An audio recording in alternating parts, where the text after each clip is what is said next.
السلام علیکم BBC 11 head lines news کے ساتھ میں محمد عمر ملک۔ سب سے پہلے نظر ڈالیں گے دن بھر کی اہم خبروں پر۔ حکومت نے اقتصادی سروے رپورٹ پیش کر دی جس کے مطابق ملک بھر میں بے روزگاری، مہنگائی، کرنٹ اکاؤنٹ خسارہ، شرح سود اور ملکی قرضوں میں اضافہ ہوا، جبکہ زراعت، انڈسٹری اور سروسز سیکٹر کے اہداف حاصل ہو گئے۔ 11 ماہ میں برآمدات ریکارڈ $29 ارب رہیں۔ مریم نواز نے اسلام آباد ہائی کورٹ کے باہر میڈیا سے گفتگو کرتے ہوئے کہا کہ ملک میں بجلی کی لوڈ شیڈنگ آج کل زیر بحث ہے۔ عمران خان کہتے ہیں ان کی حکومت میں اضافی بجلی پیدا ہوئی تو کہاں ہے اضافی بجلی اور لوڈ شیڈنگ کیوں ہو رہی ہے؟ نواز شریف نے اپنے دور میں مستقبل کو مد نظر رکھتے ہوئے بجلی کے کارخانے چلائے تھے، عمران خان نے وہ کارخانے ہی بند کر دیے۔ حکومت نے دہشت گردی سے ہلاک ہونے والے چینی باشندوں کے لیے تمغہ پاکستان کا اعزاز دینے کا فیصلہ کیا ہے۔ تفصیلات کے مطابق وزیر اعظم شہباز شریف کی سفارش پر صدر ڈاکٹر عارف علوی نے چینی باشندوں کو بعد از وفات اعزاز دینے کی منظوری دی ہے۔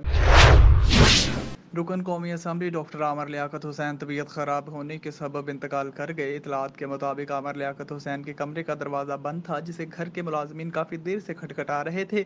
بعد ازاں دروازہ زبردستی کھولا گیا تو عامر لیاقت حسین مردہ حالت میں پائے گئے۔ انہیں اسپتال منتقل کیا گیا جہاں ان کے انتقال کی تصدیق ہو گئی۔ اسلام آباد میں پریس کانفرنس کے دوران اقتصادی سروے پیش کرتے ہوئے مفتہ اسماعیل نے کہا کہ پیر یا منگل تک زر مبادلہ کے ذخائر بڑھ کر $12 ارب سے تجاوز کر جائیں گے۔ چین سے $2.4 ارب ہمیں 2-3 روز میں مل جائیں گے۔ موجودہ حکومت نے مشکل وقت میں سخت فیصلے کیے جس کے نتیجے میں پاکستان فوری طور پر ڈیفالٹ کو خطرات سے نکل آیا اور اب ہم پائیدار GDP گروتھ کی طرف جائیں گے۔ بھارت میں نبی کریم صلی اللہ علیہ وآلہ وسلم کی شان اقدس میں گستاخی کے خلاف احتجاج کرنے والے مسلمانوں پر پولیس نے بدترین تشدد کیا۔ بھارتی شہر کانپور میں نبی کریم صلی اللہ علیہ وآلہ وسلم کی شان اقدس میں گستاخی کے خلاف احتجاج کرنے والے مسلمانوں پر انتہا پسند پولیس ٹوٹ پڑی۔ مسلمان نوجوانوں کو بدترین تشدد کا نشانہ بنایا اور متعدد کو گرفتار کر لیا۔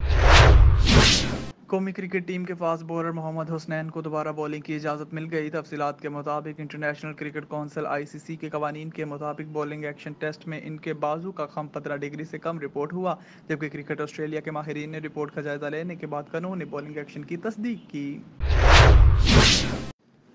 ڈپٹی کمشنر میاں محمد رفیق احسن کا سبزی منڈی وہاڑی کا دورہ، سبزیوں اور پھلوں کی نیلامی کے عمل کا جائزہ لیا۔ ڈپٹی کمشنر کی اڑھیتیوں کو سبزی و پھلوں کی قیمتیں بلا جواز نہ بڑھانے کی ہدایت۔ سبزی منڈی کے مختلف سیلز پوائنٹس میں جا کر ریٹ لسٹ چیک کی۔ عوام کو مناسب قیمت میں سبزیاں اور پھل کی فراہمی کو یقینی بنایا جائے۔ ایک ہفتے میں سبزیوں اور پھلوں کی قیمتوں میں نمایاں کمی ہوئی ہے۔ مارکیٹ کمیٹی کے افسران سبزیوں و پھلوں کی سپلائی پر گہری نظر رکھیں۔